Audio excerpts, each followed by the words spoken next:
Gordailu batean aurrezten duzunean, zure dirua pixkanaka hazten da. Funts batean inbertitzen duzunean berriz, errentagarritasuna lor dezakezu, naiz eta hori hainbat gauzaren mende egon. Eta badago aldi berean aurreztu eta inbertitzea, orain bai. Hautatu dena, funts baten aukerak eta gordailu baten ordainsaria. 50-50, funtsa gehi gordailua. Aukeratu dena, informazio gehiago laboralkutxa.comen.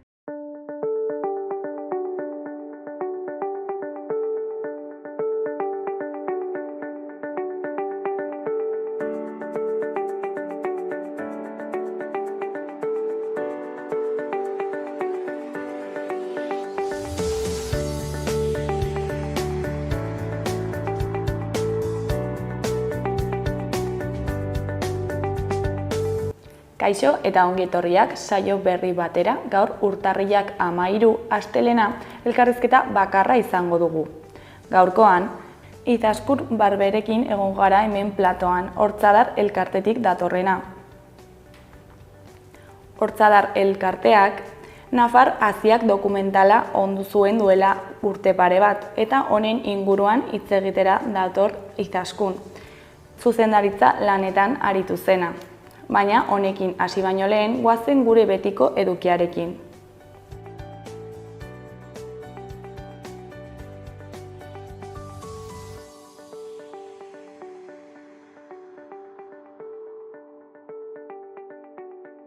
Gaurko efemerideak ikusiko ditugu orain.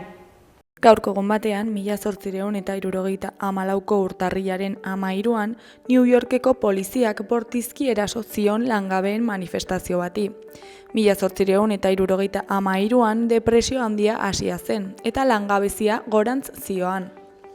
Aebetako antolatutako langileek gobernuaren karitatezko neurriei uko egin eta lan publikoen programa eskatzen zuten, langabeentzat lana bermatzeko. Egun berean baina 1916ko urtarrilaren 13an, Yukatan estatu mexikarrean munduko lehen kongresu feminista egin zuten. Bertako feministek deituta 600 emakumetik gora izan ziren parte hartzen. Eskubidez, hezkuntzaz edota bizitza sozial eta politikoan gizartearen erdia osatzen duten emakumeek izan behar zuen rolaz aritu ziren 4 egunez. Urte batzuk geroago, 2000ko urtarrilaren 13an, Lasa eta Zabalaren gorpuak identifikatu zituen polizia hil egin zen epaitegian deklaratzen ari zela. Jesus Garzia komisarioari bihotzekoak eman zion errefuxiatu tolosarraren familiaren abokatuaren galderak erantzutera zioala. Identifikaziorako gorpuak aurkitu ostean irekitako ikerketa izan zuen hizpide, gorpuen egoeraren ondorioz kasu garrantzitsu baten zantzuak hartua.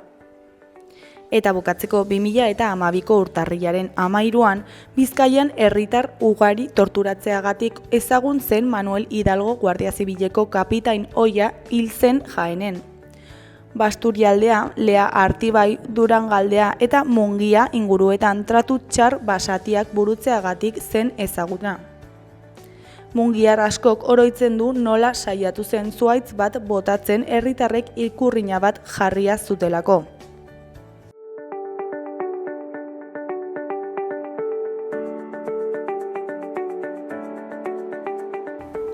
Aste honetarako agenda errepasatuko dugu orain. Astelenean, liburuaren Arbola izeneko erakusketa egongo da ikusgai Iruñeko hizkuntza eskolan. Liburuaren Arbola erakusketa ikusgai dago Iruñeko hizkuntza eskola ofizialeko areto nagusian.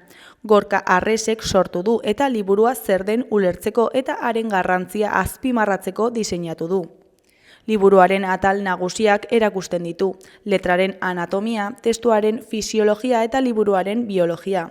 Urtarrilaren 23ra bitartean ikusgai goizeko eta arratsaldeko ordutegian, eta 20an Arresek bisita gidatua egingo du arratsaldeko 5 tardietan. Ostegunean ikuskizuna egongo da Zaldiko Maldikon. Garazi San Martinek jaiaren ergina eta iruzurgiaren showa eramango du Zaldiko Maldikora. Arratsaldeko 7 tardietan hasiko da emanaldia.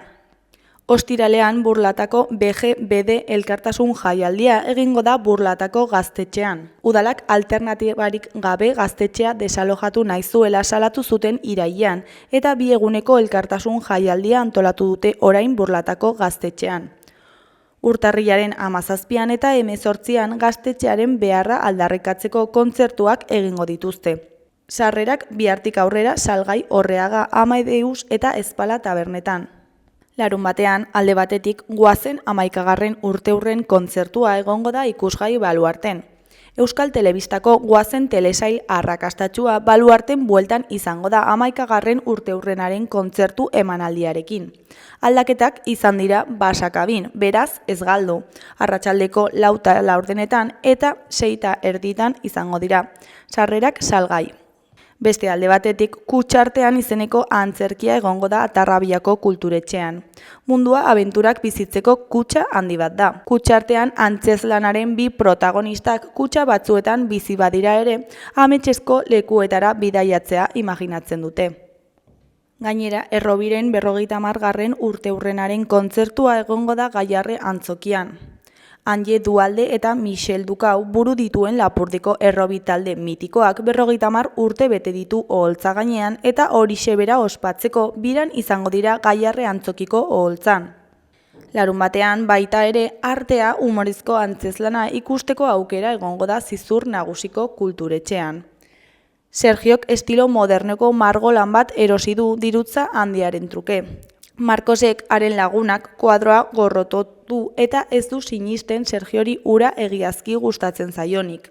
3. adiskide bat, Ibon, bitartekaritza lana egiten saiatuko da Markosen eta Sergioren artean. Artea antzezlana taularatuko dute Ramon Agirre, Joseba Apaolaza eta Asier Ormazak Zizur Nagusiko kulturetxean arratsaldeko 8:00, 6 euroren truke.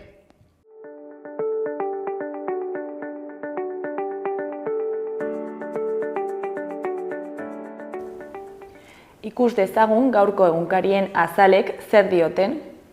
Diario de Noticiasen titular nagusian, indarkeria matxistako epaitegiek ezin dituzte sexu delituak beren gain hartu. Gobernu zentralak kasu horietan eskumena izatea nahi du. Urtean 500 inguru Nafarroan. Epaitegietan lan gainkarga aipatu dute. 2024ean baino 129 gehiago. Eta oraingoz ez dute zehaztu langile gehiago egongo diren ala ez. Argazki nagusian Pablo Ibáñez Osasunak porrotaren gola jaso ondoren. Titularrean Osasuna ez da aldatzen. Vicente Morenoren taldeak 7. partida jokatu du ligan irabazi gabe. Beheko berrian, 2025, Nafarroako eta EAEko kontzertu handien urtea izango da, nazioarteko hitzorduekin. Eskuineko berrietan, alde batetik, Nafarroako gazteen 70%ek ez du politikarekiko interesik. Beste alde batetik, Nafarroan desgaitasuna duten pertsonentzako kontratuak 5,8 jaitsi dira 2024an. Jarraian Andoni Acevedo eta Alicia Carrera txapeldun nafarrak dantzaleku krosean. Azkenik Andrea Lusarretaren hitzetan, pilotari hemen duen balio kulturala eman behar zaio. Diario de Navarraren titular nagusian, 3 nerabetik batek genero indarkeria fisikoa edo psikologikoa jasaten du. Adituek diote pornoa normalizatzeak jokabide horiek elikatzen dituela.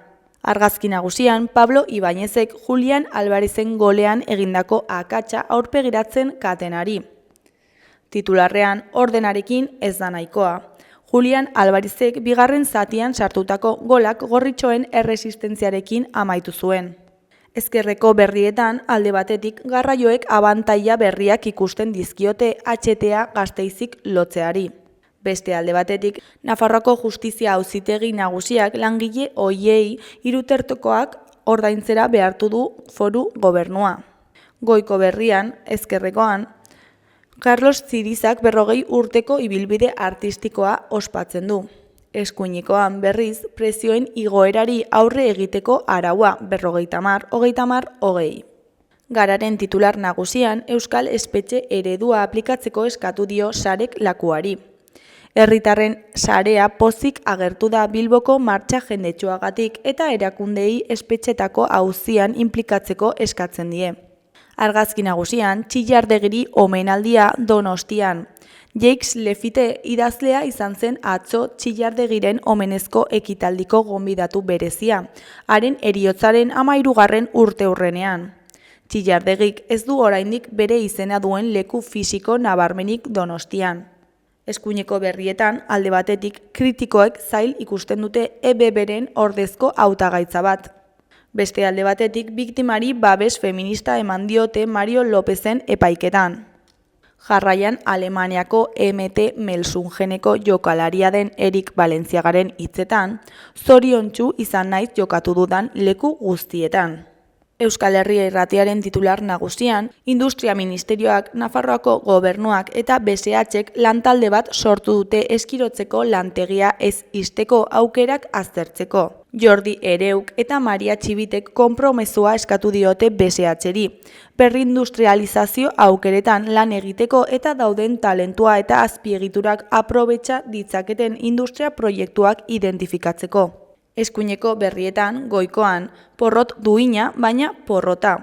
Osasunak bat eta huts galdu zuen atzo Wanda Metropolitanoko futbol zelaian, Atletico de Madrilen aurka. Porrot horren ondoren gorritxoak 11. dira sailkapenean, 25 punturekin. Jaitsieratik 9 daude eta Europatik 5. Behekoan BSH-ko langilea den Sergio Ayukarren hitzetan, urtarrilaren 25. prestatzen ari gara manifestazioa. BSH-ren etorkizunari begira jarri eta itxiera ekidin ditzaten soluzio bideak aztertzeko Nafarroako gobernuak eta Alemaniako zuzendaritzak osatuko duten lan mahaigainarekin esperantza zirrikitu bat piztu zaie eskirotzeko langileei. Mahai horri jarraipena egiteko beste batzorde bat sortuko dute langileok gobernuarekin batera. Esan du Sergio Ayukar BSH-ko langile eta lab sindikatuko ordezkariak.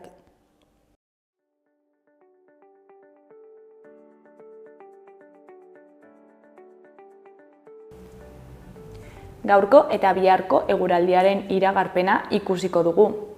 Gaur, astelena, hotza izango da protagonista. Lehen eta azken orduetan izotza egingo du barnealdeko toki askotan, eta maksimoak 5 eta 8 gradu artekoak izango dira.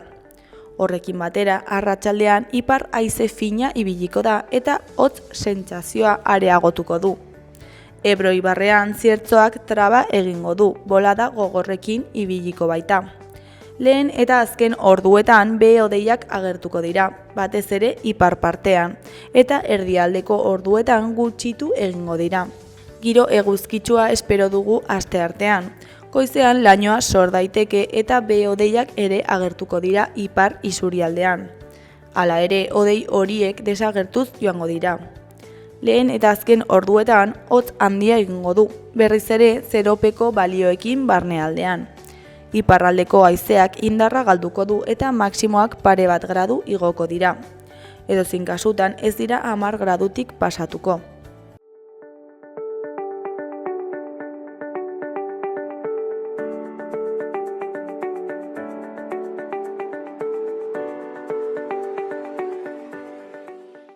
Bai. Kaixo, lehen aipatu dugun bezala, orain Itaskun Barberekin gaude. Kaixo, zer moduz? Kaixo, ongi. Eskerrik asko gonbidapenagatik. Zuri etortzeagatik. Nafaraziak dokumentala, dokumentalaren inguruan hitz egitera zatoz, ja ateratzen duela denboratxo bat, ezta? Eta noiz sortu zen dokumental hau egiteko ideia? Ideia aspalditik dator, gehien bat Hortzahar dantza taldetik sortu zen. Aspaldi, 1985 uste dut izan zela lehenengo bidai Argentinara, Hortzaharrek egiten zuen lehenengo bidai Argentinara.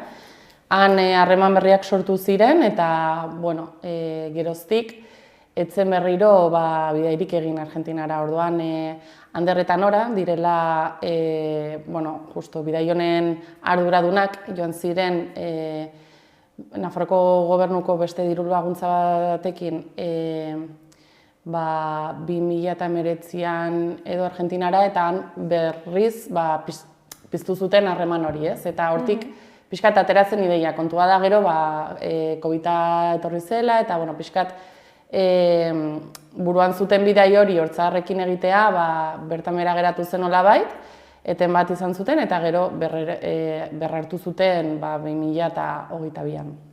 Eta bidai horietan zer egiten zenuten, zuten? Bai, Hortzadarrek beti egin izan ditu bidaiak, ez bakarrik Argentinara, baizik eta egon da Tokion, egon da leku askotan Venezuelan, Hungrian, festival ezberdinetan egon da. Ideia da kultur trukaketa hori egitea, ez da? Haiek sortu edo egiten dituzten ikuskizunak bertan ematea eta nolabait elkar trukaketa hori egitea. Topaketak ezberdinak izaten dira, batzutan izaten dira bakarrik ikuskizunak edo bestela elkarrekin edo zein lekutara joaten direla kultur trukaketa hori egitea.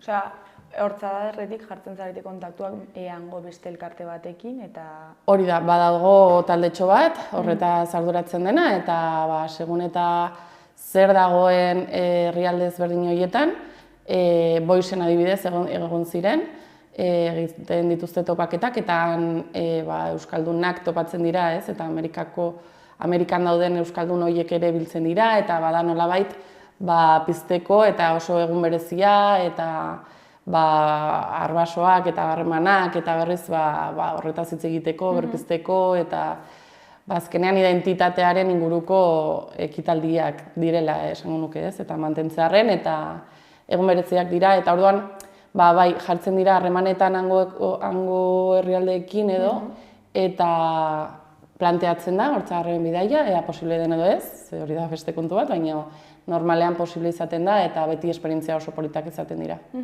Eta haiek ere etortzen dira onera?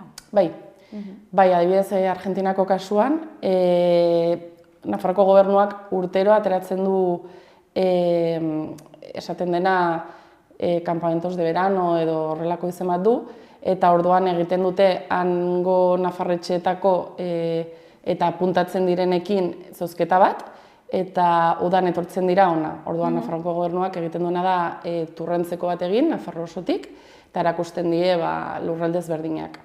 Orduan gero, gehienak aprobetxatzen dute Hortzadarrekin oso harreman ona duten, San Ferminetara geratzen, ze haien egonaldia da 3 astetakoa, justo ekainaren bukara arte. Orduan aprobetxatzen dute beste astetxo bat geratzeko eta San Ferminak ikusteko, ze haientza da haien pasioa edo berametxa, ez, batzuendako. Orduan Hortzadarrek hartzen ditu nolabait, eta jartzen diegu ohetxo bat, eta gero bazkariak egite ditugu, txokoan eta hola.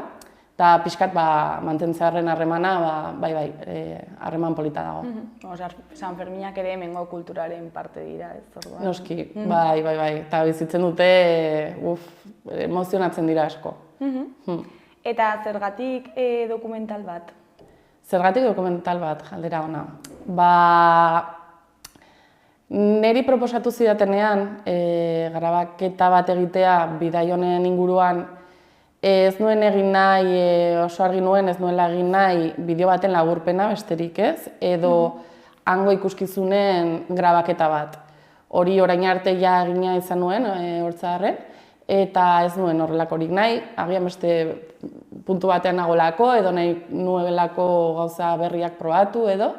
Eta orduan planteatu nien dokumental bat egitearena, ados egon ziren, eta hasi nintzen pentsatzen eta pixkat planifikatzen eta ikusi nuen beharra taldea handitzeko.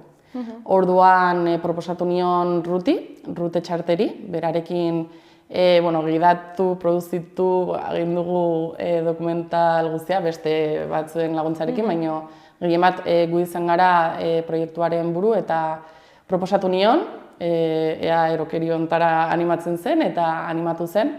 Eta uste dut dokumentala dela ideia nagusiena edo hautatu nuela dokumental bat egitea, gehien bat kontakizun bat kontatzen duelako eta sartu naitekelako pixkat han sortzen ziren sentimenduetan edo burutazioak egin edo lanketa berezi bat egiten alnuelako.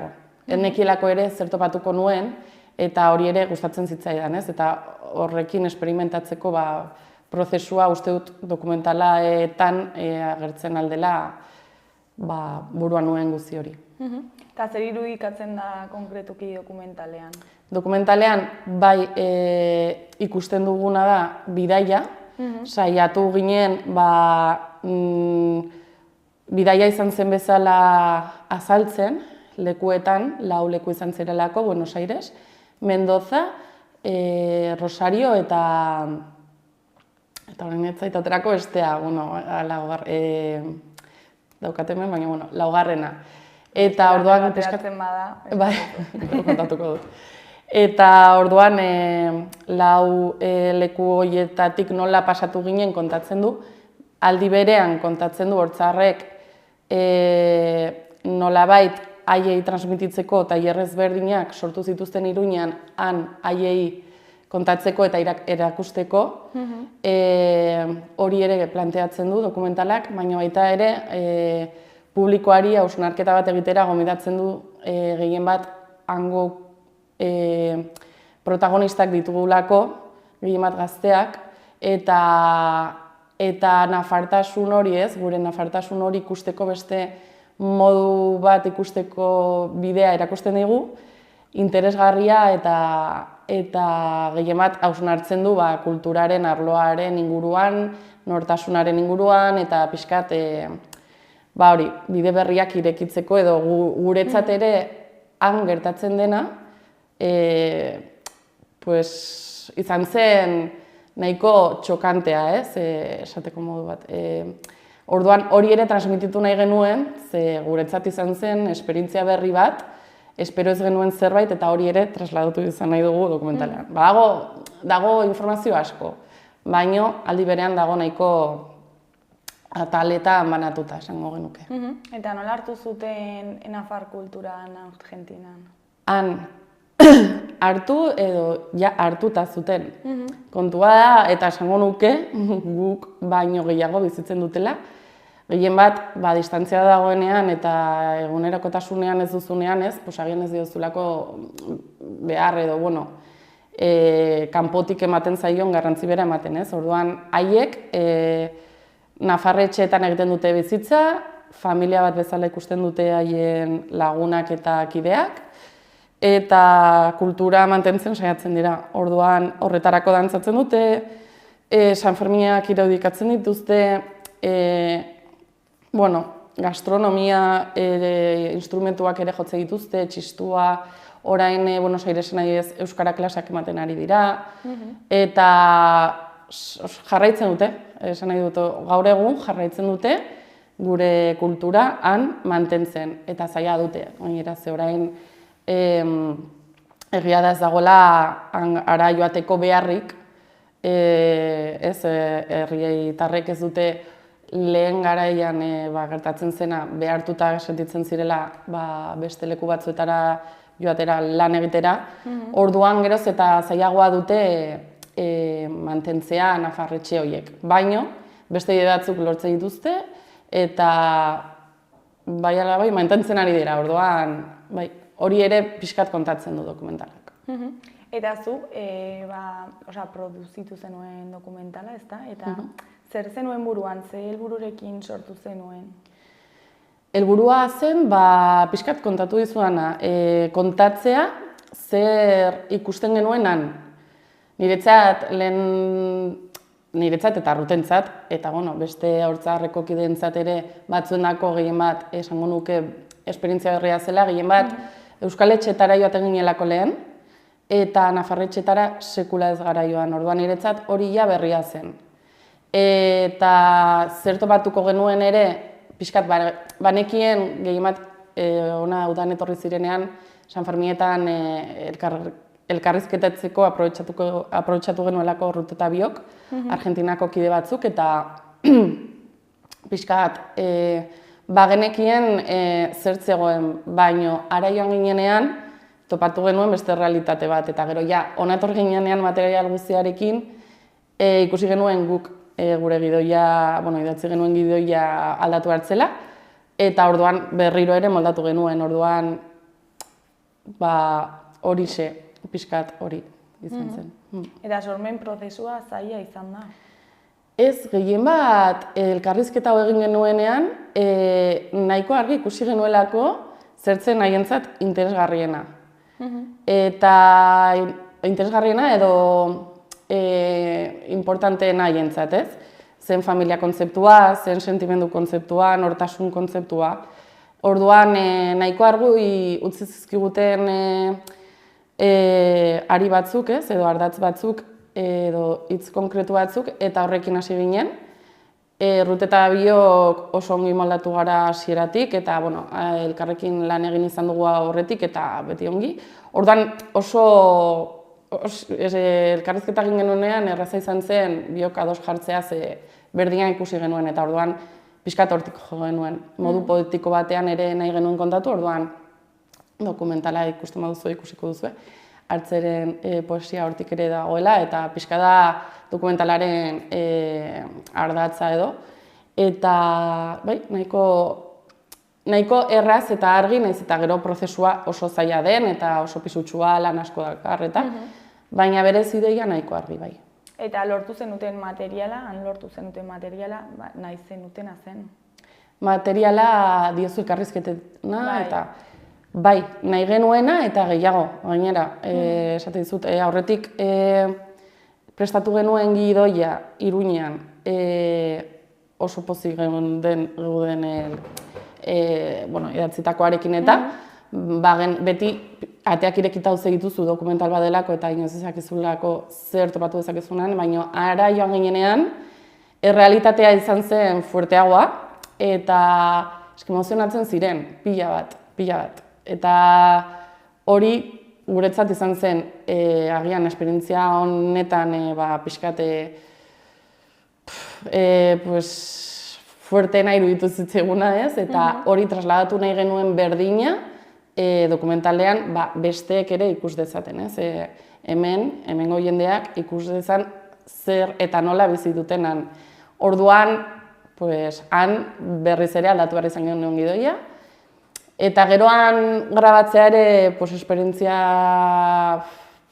potentea izan zen ere, eta diferentea, ez genekien nafarretxak nolakoak ziren, zenbat denbora genuen, gutxi gora bera programatuta genera mandena, baina beti badakizu oztopak daudela eta grabaketekin eta edo atzeratzen da, edo zerbait faiatzen du, eta orduan moldatu behar duzu, ez?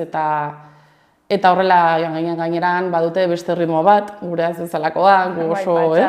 Hori da, eta gu beti oso kuadratuta genuen dena, eta pixkat deskoa jaren gatzen zitzaigun pixkat ritmoa eta martxa, baina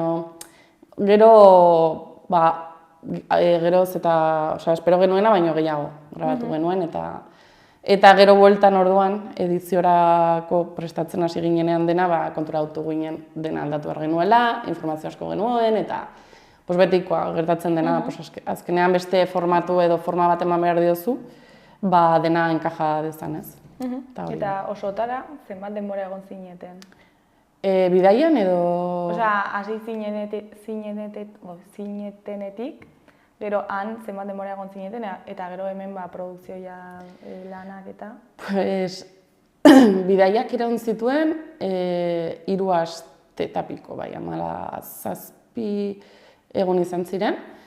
Hori baino lehenago egon ginen tramite eta lanketa ezberdinak egiten, eta izan ziren nolabait 5 hilabetetakoak gutxi gora bera.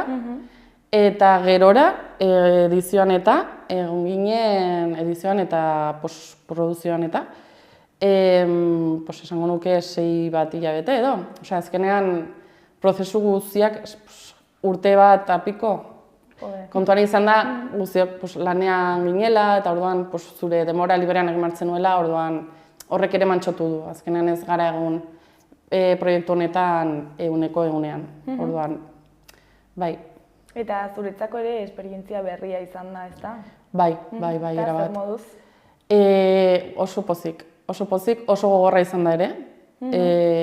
Esate duzuen agatik, lana eta pues, pasioz edo joiz egindako proiektu hau oso pues, ardura asko dituelako eta lan asko delako eta gainera ongi egin nahi duzu, lehenengoa delako, niretzat lehenengo eta rutentzat ere bai. Lehenengo dokumentala izan da, ikusentzunezkoetatik gatoz, baina dokumental bezala zer ez genuen eginda. Gainera gu zuzendari bezala, bueno, pues potentea, baino asko gustatu zait, esperientzia. Harrera oso ona izan du. Golemetan niretzat ere, eta esango nuke rutentzat ere, proiektatzea fuerteena izan zen. Azkenean lagunak, familiak eta ezagun asko etorri zirelako eta zuk egindako zerbait ikustera etortzen den jende hori ez. Nola etorri den ikustea da oso polita da eta gero gainera izan duen harrera ez genuen espero. Eta gaur egun jarraitzen dugu proiektatzen kulturetxeetan eta ez genuen espero eta oso pozik gaude. Ja pasada denbora eta adibidez ostiral honetan Atarrabian proiektatuko dugu. Eta praktikan nabari izan duzue lehenengo aldia zela? Praktikan, beti akatsak daudelako eta improvisatu behar duzulako asko. Egia da ikusentzunezkoetatik gentozenez, praktika desente genuela. Bai momentuan grabatzerako orduan, produkzioan eta edizioan ere bai. Orduan, eskarmentu hori genuenez, erabakiak hartzeko erraztasun handiagoa izan dugu eta pixkat improvisatzeko ere bai. Baina noski, akatsak izan ditugu asko eta 40 pertsonekin elkar lan hori egunerokotasun hori bideratzea ez da beti erraza izan. Erraza izan da, nolabait, baina ez da beti erraza izan eta zailtasunak egon dira. Eta gero gainera materialarekin gertatu zitzaigun ere oso gutxi eraman behar izan genuela, fakturatu behar genuelako, koste bat du. Materiala gainera asko zaindu behar da, asko zaindu eta protegitu ez. Hautsi ez daitezen, ze gauza oso txikiak dira eta konpontzeko ez zegoen demorarik, ez genekien nora jo, eta orduan oso lotutara eman behar genuen dena. Eta soinuarekin akatsak izan genituen, gainera ez gara sonidistak, ez genuen taldean sonidistarik, orduan guk egin behar izan genuen sonidista ezela. Eta, ikasketa prozesu bat izan da, eta beti ikasteko badago zerbait, eta...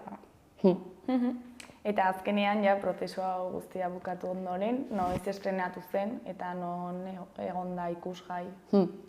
Esan dizudan bezala Golemetan, estrenatu genuen, lehenengo proiektzioa izan zen euskaraz, eta bigarrena izan zen gazteleraz, izan zen 2022ko urrian, eta oso ongi joan zen, oso pozik.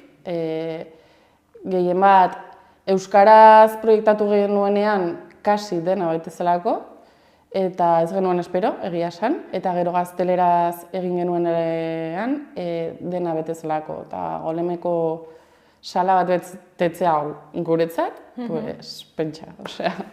Eta gerora hasi ginen Laban, Axular elkartean, egon gara Cibibox eta Kondestable guztietan, Goizuetan, egon gara, eske aztuko zaizkit, baina Agoitzeko kulturetxean egon gara ere,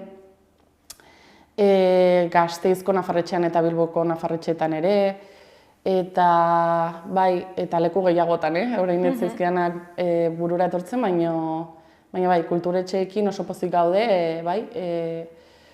Altsasuko kulturetxean ere bai. Gustatu zaielako eta gehien bat solasaldiak oso politak izaten direlako. Etortzen direlako gainera hemen bizi diren argentinarrak, baina baita ere Nafarroan bizi diren nafartarrak, eta gian han ere familia dutela ez, edo besterik gabe, gaia interesatzen zaiela ere. Eta orduan sortzen den solasaldia oso polita izaten da. Eta oso, nik uste dut, emozionalki asko mugitzen duen dokumentala dela, eta gehienek ez dute espero, orduan polita da, nik asko gozatzen dut solasaldietan. Osea, proiektatzen da dokumentala eta gero solasaldia egiten da. Hori da, pixkat komentatzen diegu nolakoa izan zen esperientzia, eta pixkat hortik hasten gara, eta gero jendea hasten da galdetzen edo, ez, eta hortik hasten da solasaldi bat eta oso polita, bai. Eta Durangon egon zarete? Eta Durangon ere, hau aztuta nuen, baina bai, kriston esperientzia izan zen. Niretzat oso Durangoko azokan egotea dokumental bat estreinatzen ere, nire bidearentzat eta pertsonalki niretzat oso esperientzia polita izan zen.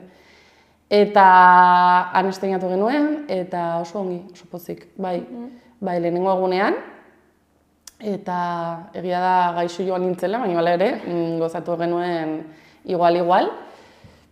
Eta bai, pozik, gurea... Harrera ona baita ere. Bai, jendea etorri zen. Egia da, egon zela arazo bat programazioan pixkat beranduago jarri zutelako ordutegia, orduan jendea justo dokumentala hasi eta pixkat gerora etorri zen, baina hala ere oso pozik, ezagutzen ez genuelako jendea etorri zelako eta kuriositatea zuen, jakin mina zuen dokumentalarekiko eta gerora ere solasaldia oso polita izan zen, orduan oso pozik. Eta orain ja, denbora bat pasa dela dokumentala estreinatu zenetik, ze puntutan zaudete orain? Gaudeia urte eta piko pasa dela, proiektatu dugu hainbat lekuetan.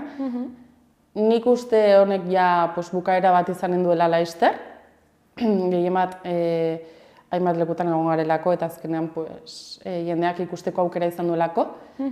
Eta orain pixkat pentsatzen nola zabalduko dugun beste modu batera, Hortzadarrekoekin hitz egin behar dugu.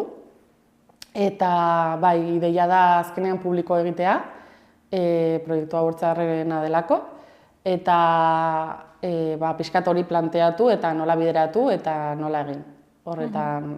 Horretan hasiko gara pixkat. Eta ideien bat daukazu, ezakit webgunean Bai, jarri edo... Bai, hainbat ideia ditugu. Eta gian, telebisten harrerare izan dugu, nolabait kontaktatu dute gurekin orduan agian badago beste aukera bat ere telebistetan proiektatzeko, baina webgunean ere bai, orain hasiko gara beste modu batera baloratzen dena eta bideratzen. Eta Hortzadarretik proiektu berriren bat daukazu orain buruan? Hortzadarrek beti badu zerbait, eta gainera duela gutxi 50 urte hurren egin zuen, eta gauza asko egin ditu. Ez dakit orain txertan nik aktibokin nagolako Hortzadarren, baina beti daude zerbaitetan pentsatzen eta ziur baietz. Badakit beste bidai bat egiteko intentzioa dutela, edo ideia behintzat, eta bai zerbait komentatu didatela, baina momentuz ezin dut ezer esan eta aurrerago joango dira esaten. Bueno, ikusiko dugu. Izaskun jazago galdera gehiagorik, ezakit zerbait gehiago komentatu nahi duzun, edo zerbait jendeari esan, hemendik? Bueno, gehien bat, ostiral hontan badugula proiekzioa, Atarrabiako Kulturetxean, 7:30, gazteleraz izango da, oraingoa, 2 bertsioetan egin genuelako dokumentala, eta besterik gabe animatu eta horixe, ezta. Bueno, zuri eskerrak eman, gurekin hitz egiteko tartetxo bat ateratzeagatik, eta hain ondo azaltzeagatik prozesua, eta jendea animatzen den Atarrabiara hurbiltzera, hemendik gonbidapena luzatzen dugu. Bai, hori da, eskerrik asko zuei gonbidatzeagatik, bai. Bueno, ondo segi, Izaskun, agur. Agur.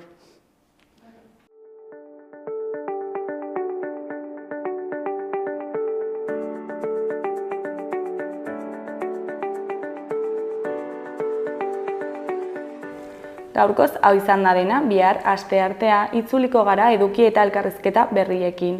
Arratsalde ona pasa, agur.